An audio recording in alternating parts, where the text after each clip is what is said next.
আপনি সুদখোর, আপনি ঘুষখোর, আপনি নারী কেলেঙ্কারির সাথে জড়িত, আপনি হেন কোনো অপরাধ নাই সমাজে করেন না বা দেশে করেন না, তাতে কোনো সমস্যা নাই। আপনাকে আমরা ধর্মীয় সভার প্রধান অতিথি, সভাপতি অথবা অন্যান্য পদে নাম বসাবো, শুধুমাত্র একটি শর্তে। শর্তটা হচ্ছে আপনাকে উচ্চ মানের অর্থাৎ বড় অঙ্কের টাকা ডোনেট করতে হবে। এখন একজন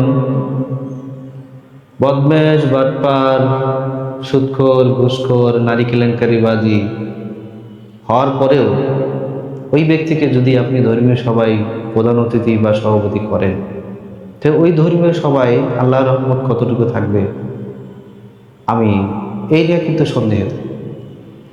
আর ওই ধর্মীয় সভায় সেই ব্যক্তি প্রধান অতিথি হিসেবে উপস্থিত হয়ে যদি ধর্মের কোনো কথা বলে, তাহলে তার সামনে বসা এবং তার আশেপাশে বসা ব্যক্তিগুলো হয়তো তার সম্মানে, তার পদ পদবী ক্ষমতা বলে চুপ করে থাকবে, কিন্তু সাধারণ পাবলিক এবং তরুণ প্রজন্ম যারা আছে, যাদের হাতের মুঠোয় পৃথিবীর খবর কিন্তু আছে, তারা কিন্তু মুসকে মুসকে হাসে, বলবে চোরের মুখে বড় কথা। তাহলে এই সমাজকে যদি পরিবর্তন করতে চান, সমাজের মানুষকে যদি পরিবর্তন করতে চান, তাহলে আপনাকে প্রথমে অবশ্যই এই সব সভা সমাবেশে, ধর্মীয় সভায়, ধর্মীয় প্রতিষ্ঠানে যোগ্য লোককে, সৎ এবং আদর্শ নীতিবান লোকদেরকে কিন্তু সামনে নিয়ে আসতে হবে। হোক না একজন মজুরি, দিন মজুরি, হোক না একজন ভ্যান চালক, ধর্মীয় সভার সভাপতি অথবা প্রধান অতিথি।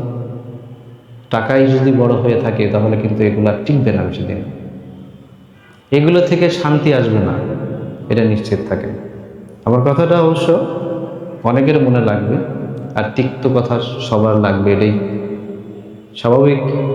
আগেও বলেছি, এখনো বলছি, ভবিষ্যতেও বলবো ইনশাআল্লাহ। ভালো থাকবেন, আর ভালো থাকাটাই হচ্ছে আল্লাহর কাছ থেকে পরম পাওয়া। ধন্যবাদ সবাইকে। আল্লাহ হাফেজ।